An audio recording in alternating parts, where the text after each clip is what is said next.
everybody, it's Mrs. Gano. Welcome to Chemistry in My Kitchen. Today we're doing an AP lab, which is Kool-Aid chromatography. It's going to be on a sheet like this, and there's some questions. And it's a super fast lab that shows us the separation based on polarities of things. So I've got some equipment here.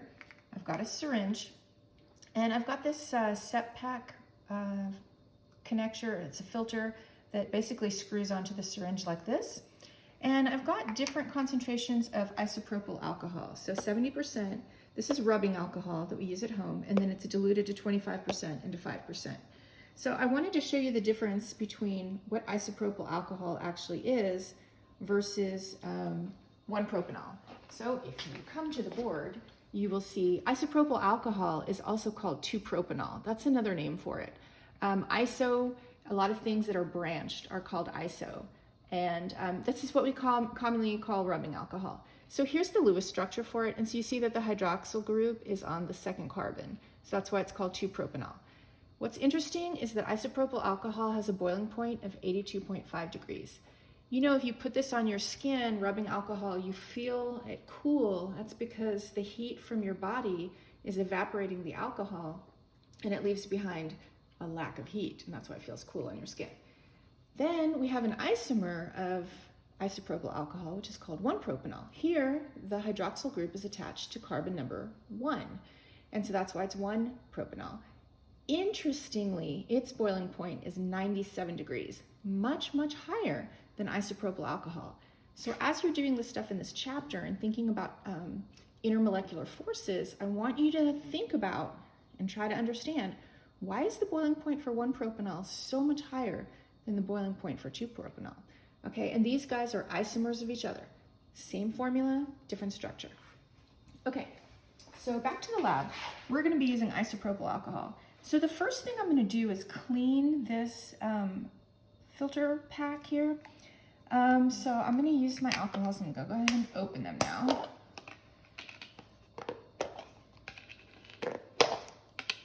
All right, so I'm gonna draw in about 10 milliliters of the isopropyl alcohol, and I'm going to connect this. I'm always going to connect to the same end, so I'm using the short end to connect it, twist it on, and then I'm just going to push that into a waste beaker. Oh, it's actually requires a decent amount of force to push that through. Okay, so then I'm going to remove this, and I'm going to use distilled water. So I brought some distilled water from school. So I'm going to get about 10 mils of distilled water, like that, because I should be using the same. I'm going to put this on here and squeeze it out. So this is cleaning my filter pack right there. Okay, now I'm going to use grape Kool-Aid. So I'm going to take about 10 milliliters of this grape Kool-Aid that I made. Here we go. And I'm going to put the cartridge on here, like this. And we're going to collect the liquid in one of these containers here.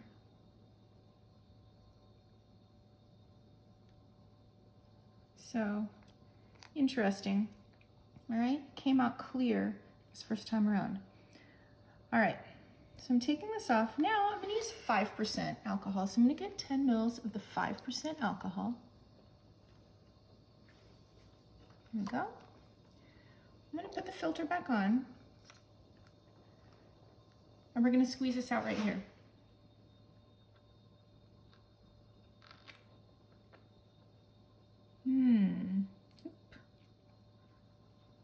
Interesting.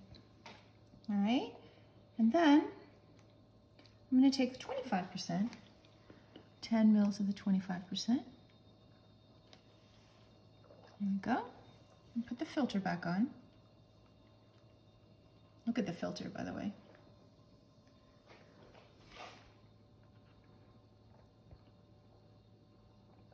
Ah, interesting.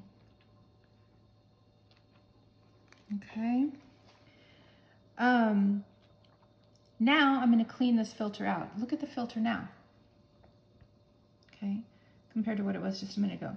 Look at the 3 samples that I've put out. So this was the first one, the grape soda going through the filter. This was after having 5% isopropyl alcohol pushed through the filter, and this is 25% isopropyl alcohol going through the filter. All right, and now I'm gonna go through the same process. I'm gonna clean this filter. So I'm gonna use 70% alcohol again.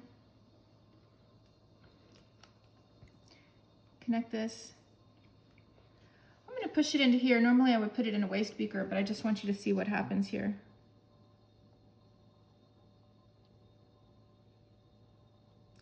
And look at the filter changing. So that's 70% alcohol getting pushed through. Okay, and then I'm gonna rinse it with distilled water again. So I'm gonna take in distilled water. And I'm just gonna push this into my waste beaker.